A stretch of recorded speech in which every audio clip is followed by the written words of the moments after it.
as parliamentarians, that they'll be able to bring some process to all of this. And of course, South Africa is very, very powerful in Africa. So the fact that the ANC has sent some of its top members to this parliament means that it will be a lot more exciting to watch the proceedings going forward. These are experienced members of parliament, some of them over 20 years in parliament. So very interesting. I'm actually very excited that Julius has joined because, of course, he's fearless when it comes to calling out our leaders and holding them accountable. I mean, he pretty much led the movement to get Jacob Zuma off the presidential seat in South Africa. So adding his voice to the African narrative, I think, is going to be very powerful in terms of trying to get some of these people to leave. Well, absolutely. When he was interviewed earlier, he had said that why is it that there are not enough young people in the Pan-African Parliament? Yes. He had said that we have plans for 2063. Meanwhile, some of the average age of the parliamentarians is 73. So who's going to hold who to accountability to see the plans through? So he's already spoken. He spoke about women and women representatives in Parliament. Currently, every member has to have at least one female nominee as part of the 5 representatives. And he said, why should it just be one? There should be more than one, and so that we can have enough female representation when we look at gender diversity, and possibly, who knows, perhaps we can have a female president of the AU Parliament. Of the Pan-African Parliament. I think one of my questions, though, however, and I was happy to hear Malema answering this, is how effective is the Pan-African Parliament as a legislative arm to the AU? Because they have certain objectives. One of them is to see a better democratic Africa, and to ensure that there's humanity. But we've seen a tide of migrants leaving the shores of Africa into the shores of Europe and God knows where else. And we've seen people dying, families split apart. We've seen this increase in terms of antagonism towards the Africans. We heard Trump giving us a descriptive name, which I'm not going to say on air, which we know we're not.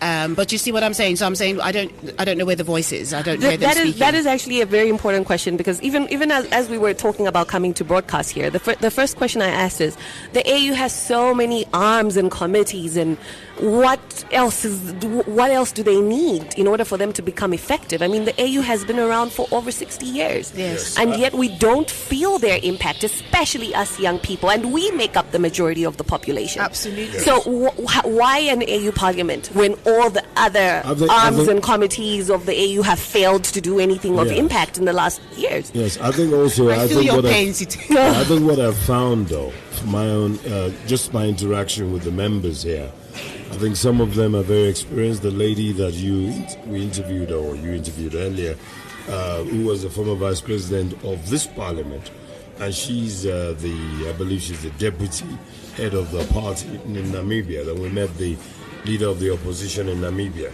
I think what is important is to be able to glean the profiles of each individual member of this parliament in their country, because if you have 5 of your, it's almost like sending your football team to the World Cup.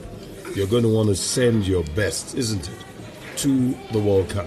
So if we can get a sense that the 5 that have come from Morocco, or 5 from Nigeria, or 5 from Gambia are the best 5, and they're very senior within their parliaments, it is easier then to be able to expect things to happen quicker.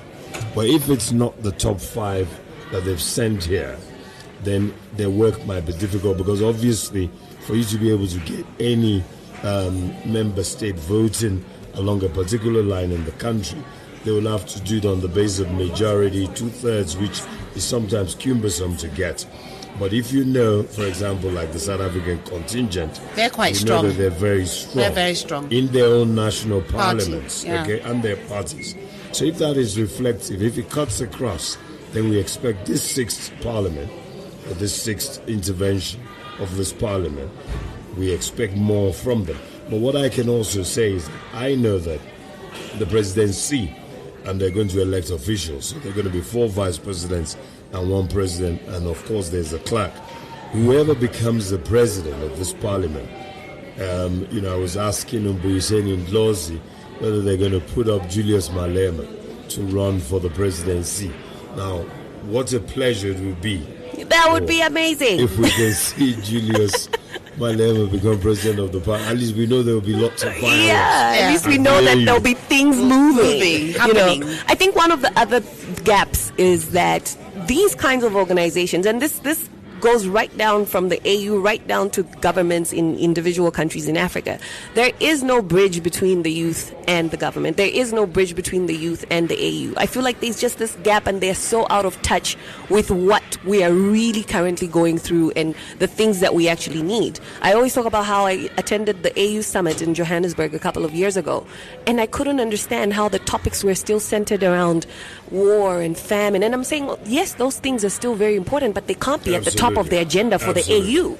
We have to be talking about innovation and technology and the digital age and how we can empower young people to be able to take advantage of the opportunities of this big 1.2 billion strong market. Absolutely. We were at a lecture the other day which was held by Professor Lumumba, PLO, as he's well known, at Wits University. And one of the things he was saying is that instead of us being meat served on the table at global representation levels, we should be sitting at the table with innovation, invention, ideas. We have mineral resources.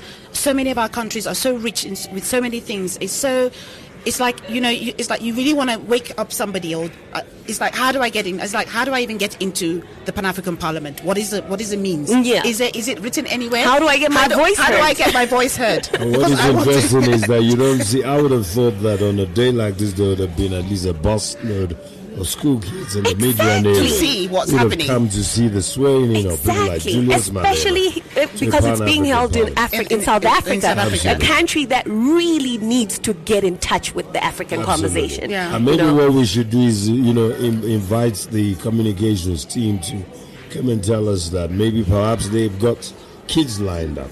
Is there the only kids I see are the kids singing. Yeah, I think we need to move away from having kids sing and actually having kids speak. Because I think other than run on it's their world. Yeah, other than run onto the stage and collect a microphone like Kanye did to Taylor Swift. Maybe we should do that. Maybe we should do that.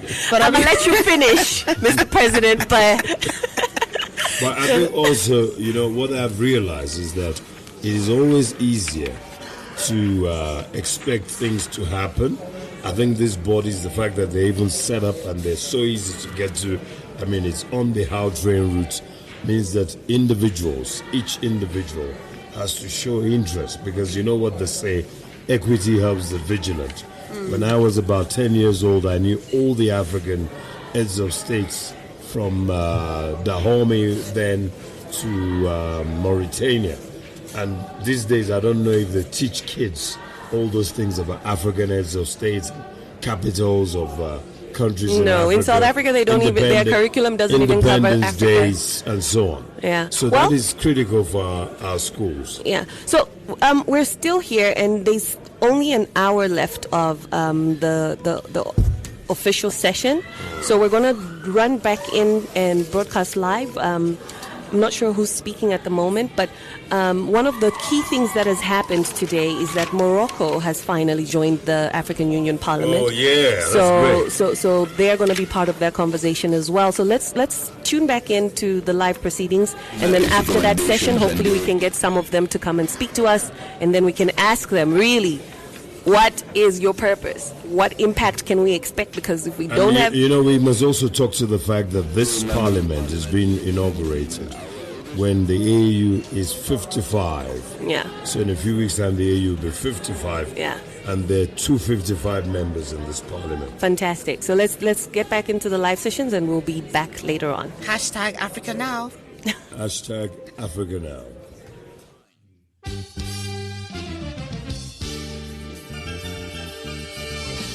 Africa Business Radio, your one-stop resource platform for all things business news, economy, leadership, productivity, administration, and the governance of our continent and its institutions.